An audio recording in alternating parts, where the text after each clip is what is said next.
السلام علیکم ورحمۃ اللہ وبرکاتہ۔ آج میں آپ کو ایک سچا واقعہ سنانے جا رہی ہوں جو صحیح بخاری حدیث 3465 اور صحیح مسلم حدیث 2733 میں آیا ہے۔ یہ واقعہ نبی کریم صلی اللہ علیہ وسلم نے بتایا تاکہ ہمیں سمجھ آئے کہ خالص نیت والا عمل مشکل وقت میں اللہ کی مدد کا سبب بنتا ہے۔ بارش بہت تیز ہو گئی۔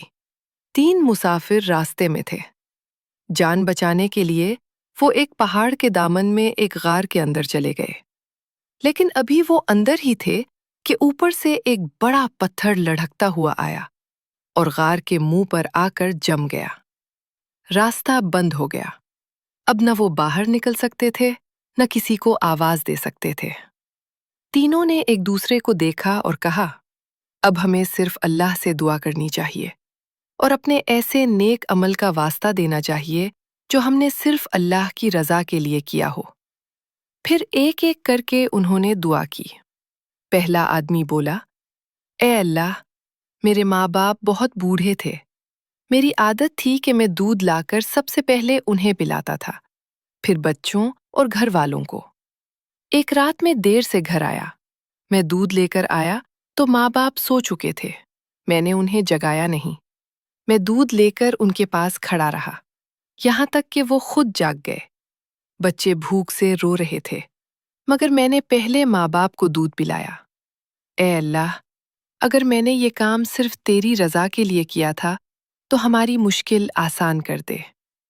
یہ دعا ہوئی تو پتھر تھوڑا سا ہل گیا، لیکن راستہ ابھی بھی مکمل نہیں کھلا تھا۔ دوسرا آدمی بولا، اے اللہ، میں ایک عورت کو پسند کرتا تھا۔ میں ایک وقت اس کے بہت قریب آ گیا تھا، لیکن وہ بولی، اللہ سے ڈر جاؤ، غلط کام نہ کرو۔ یہ سن کر میں فوراً رک گیا۔ میں نے خود کو پیچھے ہٹا لیا اور اسے کچھ نقصان نہیں پہنچایا۔ میں نے دل پر سختی کی اور اللہ کے ڈر سے گناہ چھوڑ دیا۔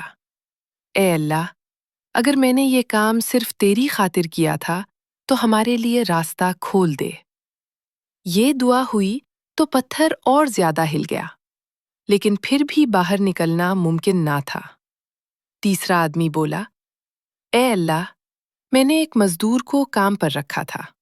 کام مکمل ہوا، مگر وہ اپنی مزدوری لیے بغیر چلا گیا۔ میں نے اس کی رقم محفوظ رکھی اور اس سے کاروبار کیا۔ وقت کے ساتھ وہ رقم بڑھتی گئی اور بہت سا مال بن گیا۔ کچھ عرصے بعد وہ مزدور واپس آیا اور بولا، میری مزدوری دے دو۔ میں نے اسے صرف چند سکے نہیں دیے، بلکہ کہا، یہ جو مال، جانور اور سب کچھ ہے، یہ سب تمہارا ہے، اور میں نے اس کا پورا حق واپس کر دیا۔ اے اللہ، اگر میں نے یہ کام صرف تیری رضا کے لیے کیا تھا تو یہ پتھر ہٹا دے۔ یہ دعا ہوتے ہی پتھر پورا ہٹ گیا، غار کا راستہ کھل گیا اور تینوں مسافر سلامت باہر نکل آئے۔ یہ واقعہ ہمیں بتاتا ہے کہ خالص نیت کے ساتھ کیا ہوا نیک عمل کبھی ضائع نہیں جاتا۔ ماں باپ کی خدمت، گناہ سے رک جانا اور کسی کا حق پورا ادا کرنا، یہ سب ایسے کام ہیں جن سے اللہ خوش ہوتا ہے اور مشکل وقت میں مدد فرماتا ہے۔ اللہ تعالی ہمیں بھی خالص نیت کے ساتھ نیکی کرنے والا بنا دے۔ آمین۔